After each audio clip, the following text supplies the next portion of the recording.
My name is Ryan Millard, and this is my demonstrative speech for my COM 1010 class. I put a lot of thought into what I wanted to do it on, and what I decided to do it on was something that was particularly specific to me, which is how to tell a funny story with a point when you're speaking to a group. I used to be a student pastor, and one of the things that I tried to challenge myself to do was to figure out how to be creative and give students and even adults something that they could remember, and a way to tell a funny story that somehow tied into the point I was trying to make for that day. Since the beginning of time, people have loved funny stories. Children will sit in circles and ask their grandfathers or their fathers or their aunts, uncles, tell the story again. I know sometimes now, even when I'm around my dad's a great storyteller, and I'll tell him, if I'm introducing him to somebody, tell somebody this story, tell somebody this funny story. Everybody loves a funny story. But one of the things that I had to learn how to do was tell a funny story, and I like to be very organized when I'm speaking, and so I developed a little bit of an outline to guide me in how to tell a funny story and to stay on track.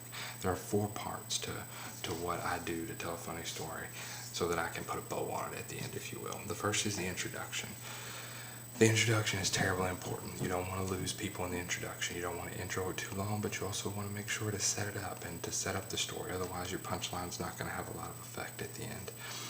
So there are 3 important parts to the intro. First of all, what are your moving parts? What are the parts that you assume people understand, but they may not?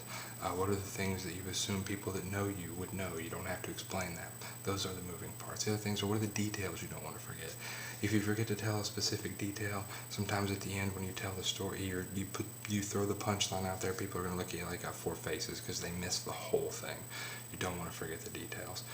Third thing is, how do I point this towards the end without giving it away? Sometimes you tell too much of the story in the intro. You want to build up to it. You want to point them towards where you're going, but you don't want to give them too much information. The second part is build the tension.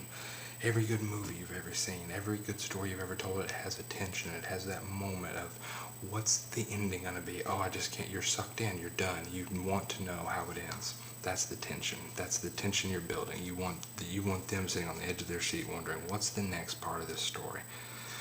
The third thing is tie it together. Okay, you've introduced the story, you've built the tension, they know you're going somewhere. Now give them the ending.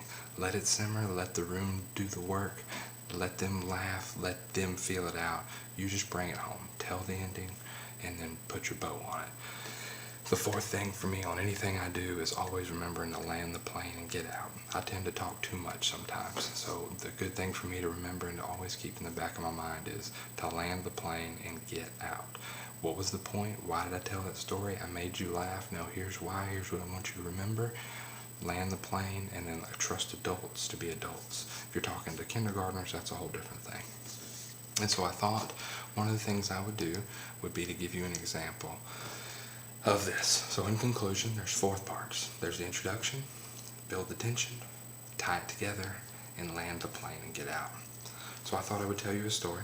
It's a condensed story because I have to keep it condensed, because if I told you the whole story would be 5 minutes. So, just the story alone would be 5 minutes. So we're going to hope that I use my own outline well.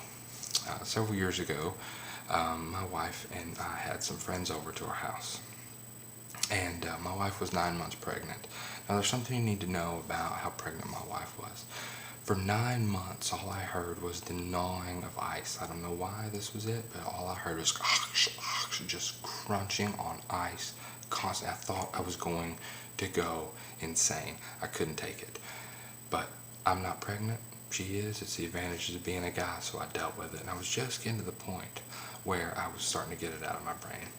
The other thing you need to know about me and my family is we always have a couple things in the house. We always have Kool-Aid and mac and cheese. We're straight up rednecks.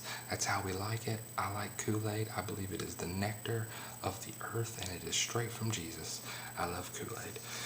If I come in the house and there's no Kool-Aid, I am terribly confused about where the Kool-Aid is. That's an important part of the story for you. Now, as we move on, we were having this couple over, and my wife is a photographer, and she was going to show them some pictures she had taken and try to sell them. I'm not real familiar with how the whole process works.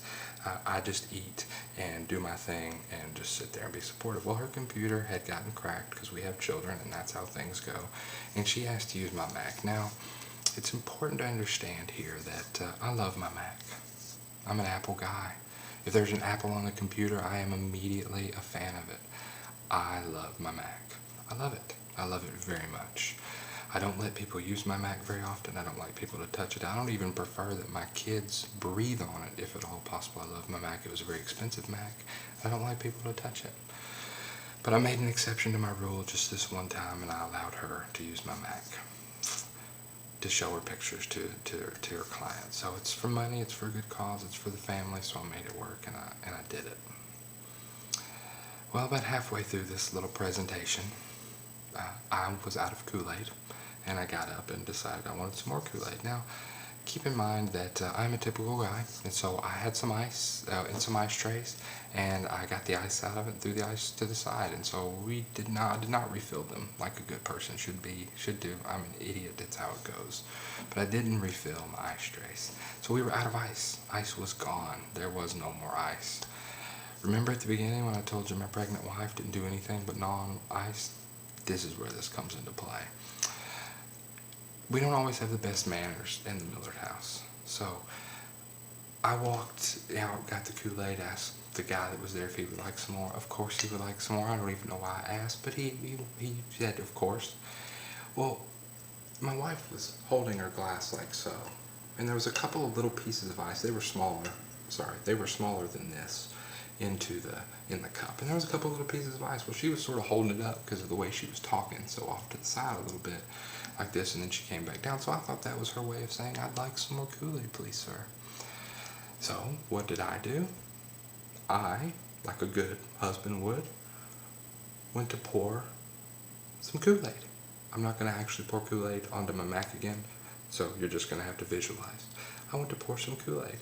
Well, when my wife saw that it was about to hit her last two pieces of ice that she would like very much so to gnaw on, she watched it go in and she watched it hit the ice, and she moved the cup while it was over my Mac.